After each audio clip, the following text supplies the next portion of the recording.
Buying land looks simple until you actually do it and you realize that there are so many other fees associated with just buying the land. Take it from someone who just bought 10 acres in northern Kentucky and is building their dream home. Before you buy acreage, definitely consider all of these things. Hi, I'm Kaitlyn. I'm an Air Force veteran of 8 years. I'm also a realtor and investor covering the Abilene, Texas area, but expanding into northern Kentucky and the Cincinnati area.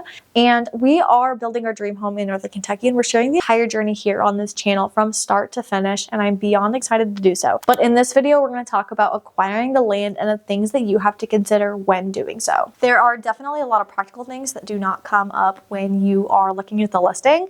I do have a lot of clients that end up saying instead of purchasing a home, they're going to buy land without a realtor, and without a realtor telling you the things that you have to do, you might drop the ball. And the worst case scenario is that you buy land and you want to build a home on it, but you actually didn't get the Perc test. You didn't do soil tests. And then when you go to a builder to actually build the house, you don't even have the ability to build the house because you can't get the permit accepted because you can't build the house on it. The soil is not good. So you're screwed. You got to make sure that you set yourself up for success prior to even closing on the land itself. We're going to go through these things. So you need to know how to evaluate the land beyond the aesthetics. You can look at a great piece of land that has beautiful trees and it's perfect from everything that you want it to be close to, work, school, whatever. But the actual physical status of the land is something that is very important, and not just the amenities. I'm talking deed restrictions, zoning, the topography, the grading, the placement. Everything has to come together to actually make it buildable land. You also need to consider all of the total costs. Most people overlook the cost of buying land. It's not just the land that you're paying for. If you are purchasing it for leasing, for like deer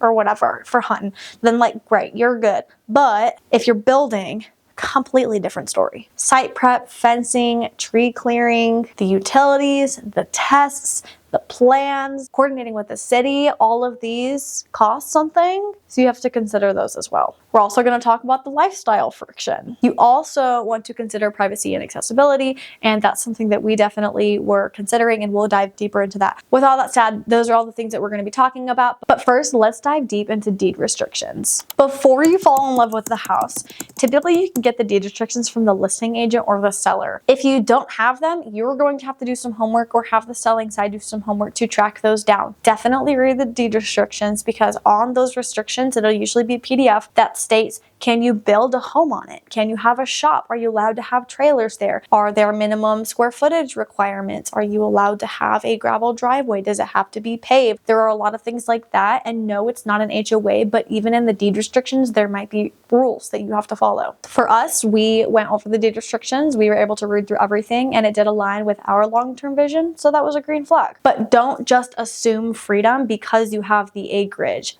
There is still deed restrictions most likely in place. As for zoning, this is what's going to determine whether or not you can use that land for agricultural purposes. Is it a commercial property, residential? If you plan on putting an agricultural farm on there and it's residential only, then you might run into some issues. You can rezone, and you have to talk to your city or county about that. That's a whole other ballpark, but ideally, what you're purchasing is already zoned for what you're wanting to do. Definitely pay attention of what's nearby and what is up and coming. Maybe do your research on maybe any other developments or ask professionals in the area that might know the answer to those questions. I think it's very important to looking at the zoning so you don't feel trapped in the future with all of these things being built around you when you wanted that privacy in the first place. If you imagine the movie Up, you would have remembered that there was the old man that owned the home and everything was great until the city had a lot of developments and they wanted to buy out everything around him. And fun fact, they can actually do that through eminent domain. So you want to look into the future. Are they going to zone it for something else? And that's why zoning is very important. But you don't want surprises in the future, so you almost need to do a little bit of research to make sure that that does not happen to you. It's never promised, but you do have to consider those things. Next, let's go into topography. So topography looks like this. It is basically a bird's eye view of the land and how everything is sloped, because this is going to be important for your drainage. You do not want to put your home in a place where you know it's going to flood and the water is going towards your house versus on a hill and running down and away from it. You want to know where the natural low points are. You want to know where the high points are. Where is it flat? That's going to be the best usage of documentation for finding out where the builder is going to put the home, because you don't want it to flood. You want your house to be protected and sturdy. But with all of that said, you need to pay attention to the slope, the elevation changes. If you're working with a builder, they should definitely walk through it. We personally were walking the land with our builder or one of the builders, and then we walked it with each one that we were talking to see what they were saying and kind of compare, but also get their approval that, hey, yes, we can build on this. And then also ask, if you can't build here, can you build there? Is it going to be more expensive? What are the costs? Like, the costs might differentiate between this and that part of the land based on the topography. But these small elevation changes can make a huge difference in your budget. That's why you want to walk and talk with them while you're there. And ideally, you do this before you even purchase the land, so you have like a rough idea of what it's going to cost. You don't go over budget. Like, so say your budget is only $750,000 and the land in itself is $300,000, and you wanted a $600,000 house. Well, the math ain't mathin'.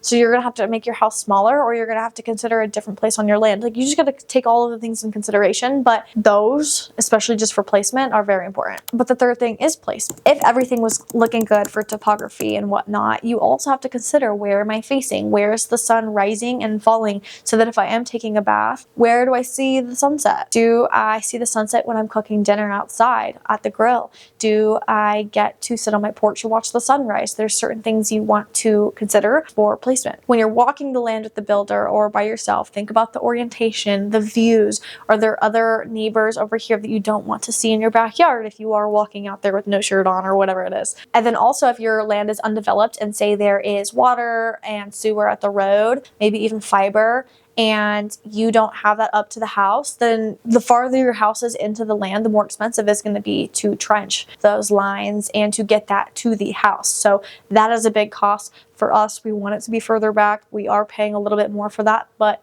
that's because we want the privacy out in the trees where we have the ideal spot for our house.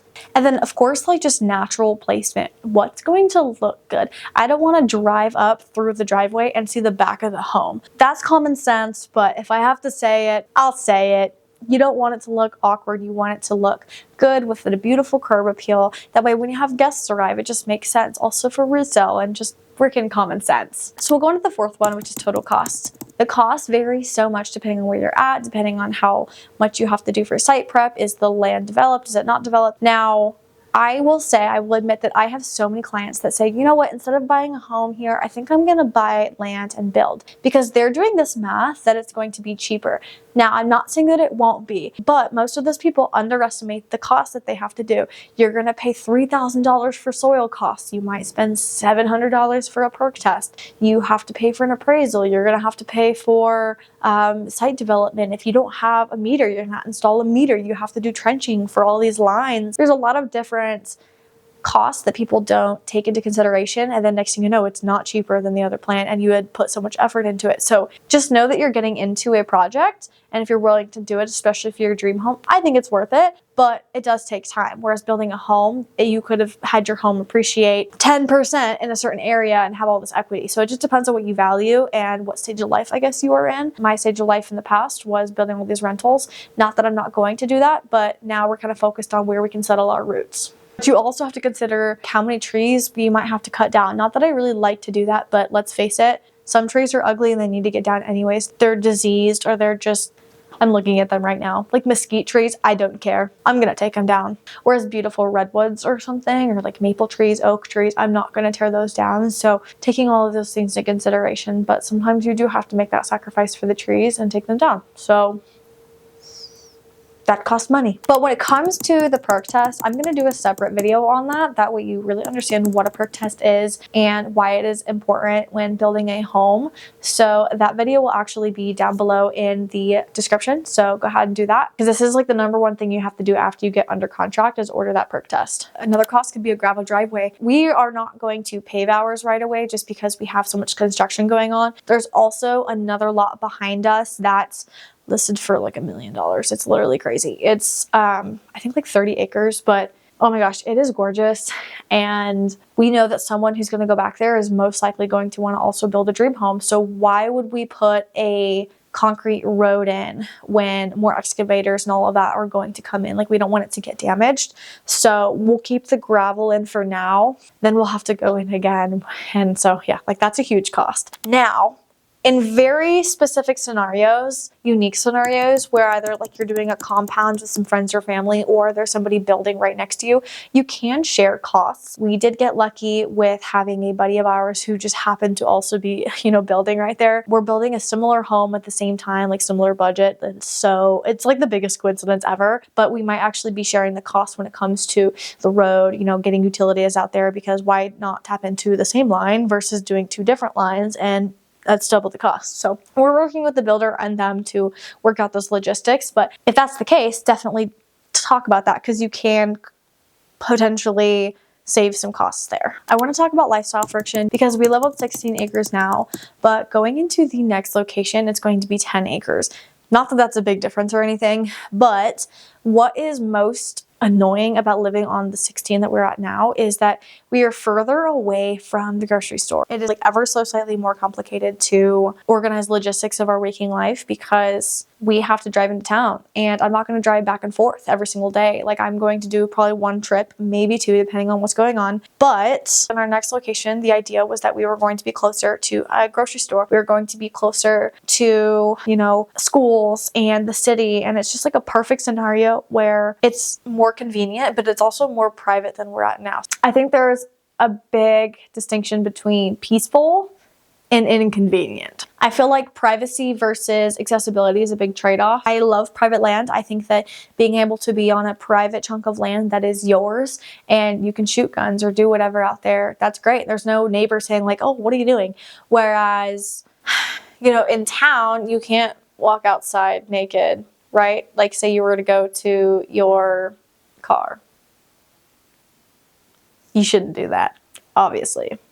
But you want to think about that lifestyle, because if you buy this gorgeous piece of land, you have to think about, what does my everyday look like? Am I going to be driving 45 minutes to get there? Do I have to take dedicated trips? Like, it shouldn't be a trip. It should be like a quick errand. Now, if you want to live out in the middle of nowhere, that's for you. But for me, I'm a realtor and I run multiple businesses where I'm running around, and I do have to be a little bit closer in town. I can't be an hour or two into the woods where, it's those logistics working with my clients are just more complicated. So just consider those things. If you're walking the land, you're looking at buying it, just think about what your day-to-day is going to look like, because it does suck having to figure out all of those logistics, but it depends on your values. So weigh your options. Some other questions that might be worth asking are things that might not directly involve your deal. Like, just for example, we have one plot of land, but there's some other land for sale. So what are those other lots zoned for?